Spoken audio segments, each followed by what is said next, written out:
सरकारी स्कूलों को हम ऐसा व्यवस्थित करेंगे, आईएएस और मंत्रियों का बेटा वहां पढ़ने को मजबूर होगा। तो सबसे पहले सम्राट चौधरी को अपने घर के बच्चों को जो है सरकारी स्कूल में दाखिला करवाना चाहिए। यहाँ तक छोड़िए, जो सरकारी स्कूल के मास्टर हैं उनके बच्चे भी उस जगह के सबसे बेहतरीन प्राइवेट स्कूल में पढ़ रहे होंगे।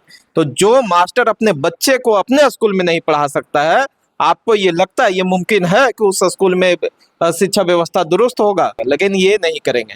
क्यों नहीं करेंगे? क्योंकि इनको हमारे बच्चों को अनपढ़ बनाना है। इस देश में रहने वाले, इस प्रदेश में रहने वाले तमाम बिहारियों को अनपढ़ बनाना है। अगर ये बिहारी पढ़ लिख जाएंगे तो मजदूरी कौन करेगा? अगर ये बिहारी पढ़ लिख जाएंगे, अगर ये मजदूर कमेरे वर्ग के लोग पढ़ लिख जाएंगे तो इनके झंडे डंडे कौन ढोएंगे? ये तमाम नेता चाहते हैं कि इनके बच्चे जो है अनपढ़ बने रहें ताकि हम सत्ता का मलाई चखते रहें। ये तो ये कह रहा है कि आओ सब मुसर एक हो जाओ, सब दलित एक हो जाओ और भाजपा को वोट करो, मेरे पीछे पीछे आ जाओ। भाजपा हमें मंत्री बनाएगा, हम मंत्री बन करके सत्ता के मलाई चखेंगे। बाकी 5 साल में एक दिन मेरे साथ बैठना, बाकी दिन जो है जा करके भट्ठा पे कमाई कर। नेपाल के बाद अब बिहार में शिक्षा नीति पर विचार हो रही है। सम्राट चौधरी जी शिक्षा नीति पर बातचीत किए। केंद्र के मंत्री जो है जीतनराम मांझी जी भी अपने बयान में उन्होंने कहा है कि बिहार में समान शिक्षा लागू होना चाहिए। उसमें गरीब और अमीर के बच्चे जो है एक स्कूल में पढ़ेंगे, चाहे आईएएस के बच्चे हो, चाहे मंत्री विधायक का बच्चे हो, सारे लोग एक ही स्कूल में पढ़ेंगे तो सरकारी स्कूल का व्यवस्था ठीक हो जाएगा। सम्राट चौधरी बिहार के मुख्यमंत्री वो भी कह रहे हैं कि अब आईएएस आईपीएस के बेटा और यहाँ तक के मंत्री विधायक के बेटा सारे लोग जो है सरकारी स्कूल में पढ़ेंगे, प्राइवेट स्कूल में नहीं पढ़ेंगे। इस सब मुद्दे पर बातचीत करेंगे। हमारे बीच में सौरभ राज जी है जो भीम आर्मी के जिला अध्यक्ष हैं। जानते हैं क्या सोचते हैं इस पर, कैसे आप इसको देख रहे हैं?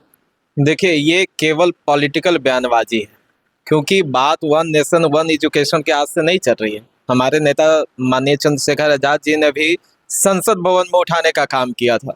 लेकिन बिहार में जो हो रही है वो केवल प्रभाव है नेपाल का, क्योंकि हमारा पड़ोसी देश है, बहुत ही करीबी है। तो वहाँ पे जिस प्रकार से अभी जेएनजीओ ने तख्ता पलट किया और वहाँ पे सिस्टम में जो सुधार आया, वीआईपी सिस्टम हटा देने का काम हुआ, प्राइवेट स्कूलों को बंद करने का, प्राइवेट कॉलेजों को बंद करने का और सरकारी स्कूल व्यवस्था को दुरुस्त करने का जो काम किया जा रहा है, उसका प्रभाव बिहार में देखने को मिल रहा है। लेकिन यहाँ हमें पता है केवल बयानबाजी किया जा रहा है, क्योंकि सम्राट चौधरी का बयान अगर आप सही से सुनेंगे तो प्राइवेट स्कूलों पे कटाक्ष नहीं कर रहे हैं। वो ये कह रहे हैं कि सरकारी स्कूलों को हम ऐसा व्यवस्थित करेंगे कि नेता और आईएएस और मंत्रियों का बेटा वहां पढ़ने को मजबूर होगा। तो सबसे पहले सम्राट चौधरी को अपने घर के बच्चों को जो है सरकारी स्कूल में दाखिला करवाना चाहिए और बाजाब्ते मीडिया में आकर के ये बोलना चाहिए कि हम अपने तमाम परिवार के बच्चों को जो है सरकारी विद्यालय में एडमिशन करवाएं। उसका प्रभाव ये होगा कि वो तमाम एजुकेशन सेक्टर के जो एडमिनिस्ट्रेशन के लोग हैं उनमें सुधार आएगी, और जैसे उनमें सुधार आएगी एजुकेशन सिस्टम अपने आप सुधर जाएगा। तो ये काम इन नेताओं को करना चाहिए जो नहीं करेंगे।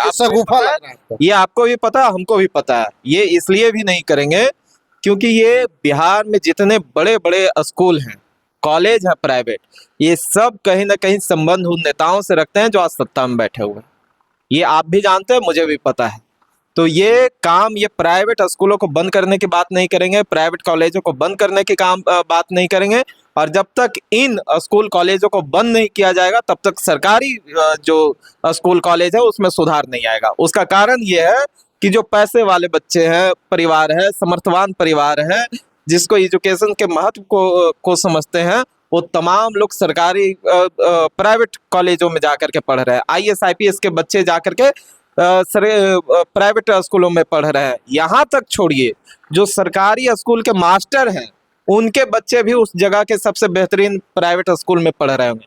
तो जो मास्टर अपने बच्चे को अपने स्कूल में नहीं पढ़ा सकता है, आपको ये लगता है, ये मुमकिन है कि उस स्कूल में शिक्षा व्यवस्था दुरुस्त होगा?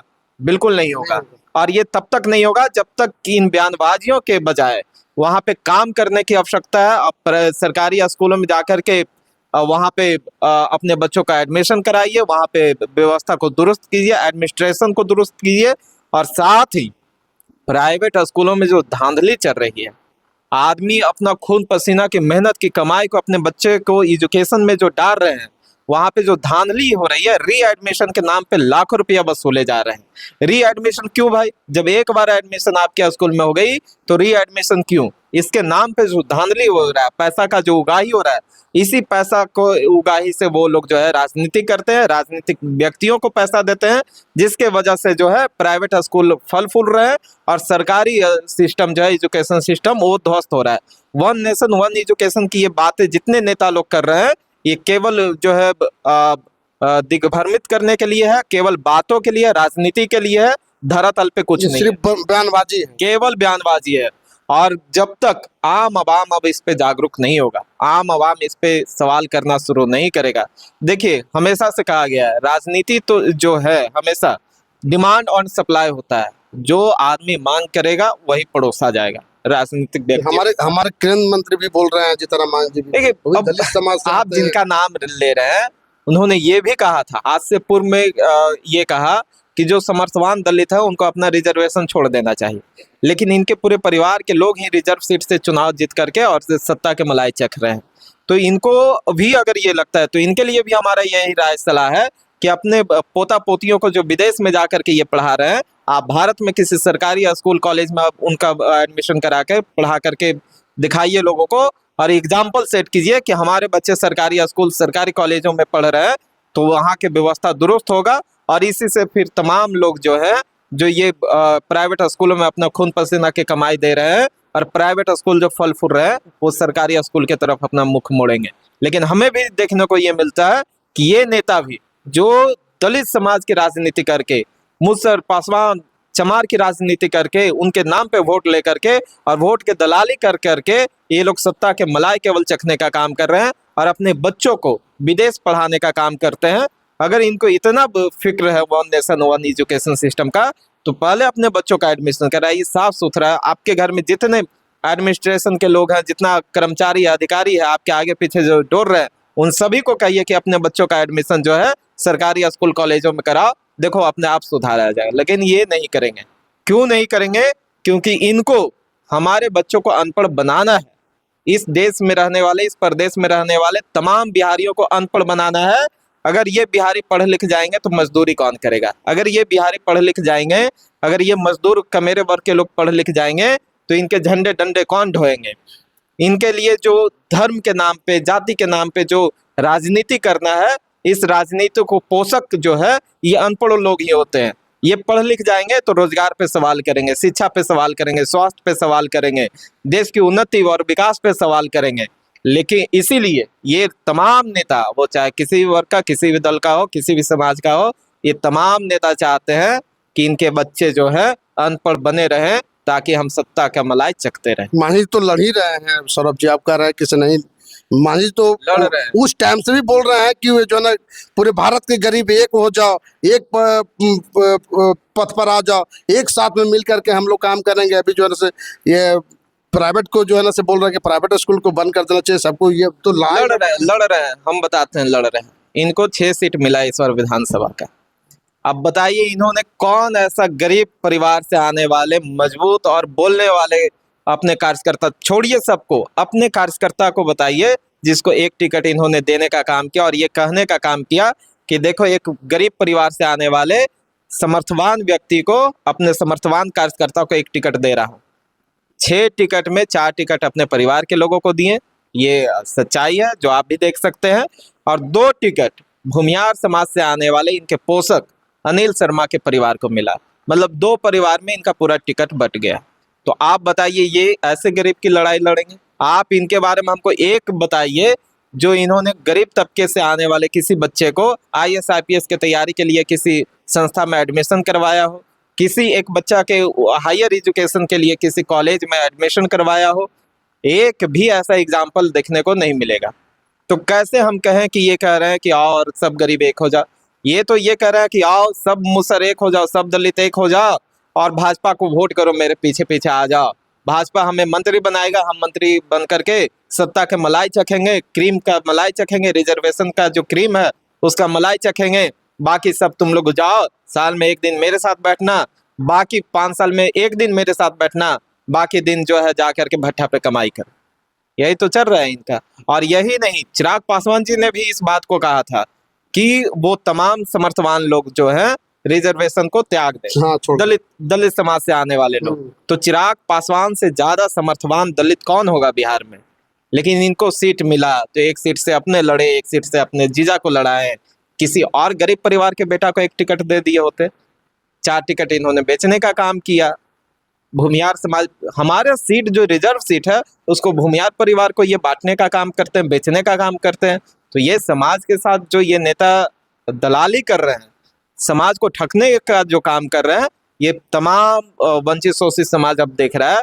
और अम्बेडकराइट समाज जो है वो चाहे किसी भी जात से आता हो, किसी भी धर्म से आता हो, इन चीजों पे बारीकी से नजर रखे हुए है। जिस दिन ये अम्बेडकराइट एक हो गए, एक मंच पे एक स्थान पे आ गए, उसी दिन ये तमाम दलाली करने वाले दलित समाज के नेता, मुस्लिम समाज के नेता और वो तमाम लोग जो बहुजन समाज को अपना गुलाम समझते हैं, उनका छुट्टी हो जाएगा राजनीति से। वो तो कह रहे हैं कि जो है जय भीम करने से नहीं होगा, जय भीम का पाठ पढ़ना होगा, बाबा साहब के विचारों पर चलना होगा, और अभी तक चल भी रहे हैं वो। बाबा साहब ने पे बैक टू सोसाइटी की बात कहा था। आज इनके पास करोड़ों की संपत्ति है। बताइए कितना अपना संपत्ति किसी वैसे व्यक्ति को देकर के रोजगार दिलाने का काम किया जो गरीब मजदूरी किसी भट्टा पे जाकर के काम कर रहा है। भट्टा पे मजबूरी ऐसा होता है, उसका शारीरिक शोषण होता है, उसके घर के महिलाओं का शारीरिक शोषण होता है, पुरुषों का मानसिक शोषण होता है।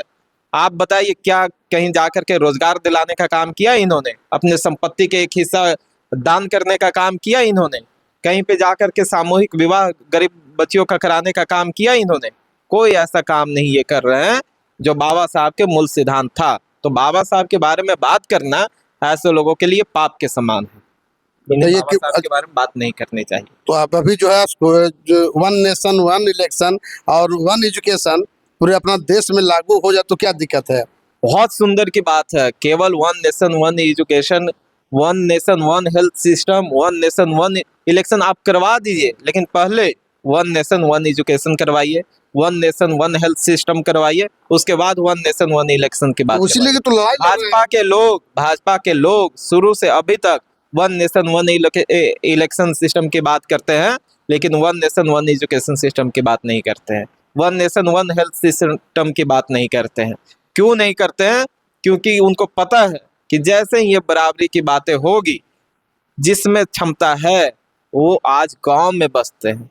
ग्रामीण क्षेत्रों में जो स्कॉलर माइंड है वो डेथ हो रहे हैं, उनका हत्या किया जा रहा है सरकारी सिस्टम के द्वारा। जो विद्वान मानसिकता रखता है उनकी उसकी विद्वता आने से पहले उसे मार दिया जा रहा है, क्योंकि आर्थिक रूप से उसे कमजोर बनाया जा रहा है। सरकारी सिस्टम को, एजुकेशन सिस्टम को ध्वस्त कर दिया गया। आप जाइए सरकारी स्कूलों में, वहाँ खिचड़ी मिलेगा, शिक्षा नहीं मिलेगा। आप जाइए सरकारी यूनिवर्सिटियों में, वहाँ डिग्रियां मिलेगी, वहाँ कोई व्यवस्था नहीं, कोई क्लास नहीं, कोई सिस्टम नहीं है। हमारे बच्चे आज भी मगध यूनिवर्सिटी में झेल रहे हैं। एक डिग्री जो 3 वर्ष का है वो 5 साल में मिल रहा है। वो डिग्री केवल कागज का टुकड़ा होता है, क्योंकि शिक्षा की कोई बात ही नहीं होती उस जगह पे। हमारे बच्चे जाते हैं, उनको छूट दिया जाता है कि मोबाइल से लिख लो, किताब से लिख लो।